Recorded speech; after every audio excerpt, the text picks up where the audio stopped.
This is వాక్కాయ. ఇది ఇప్పుడు మనకి చాలా అవసరం. ఇది పొట్టుగా ఉంటుంది, అది తింటాకి బాగుంటుంది. నేను కోస్తా. బాడీలో స్టామినా, యూనిటీ పెంచడానికి వాక్కాయ. దీంట్లో పులుపు గట్టు ఉంటుంది. అంటే మన బత్తాయి, నిమ్మకాయ, నారింజ ఎలా తీసుకోమంటున్నారో అదేవిధంగా ఇది కూడా ఉపయోగపడుతుంది మనకు ఇప్పుడు కావాల్సిన బాడీ ఎనర్జీకి ఇది బాగా ఉపయోగపడుతుంది. ఇప్పుడు ఇది నేను తింటా.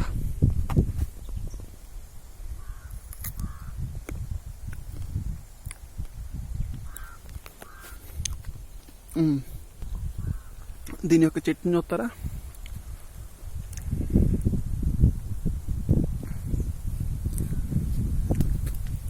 ప్రతి కాయకి ముళ్ళు ఉంటుంది.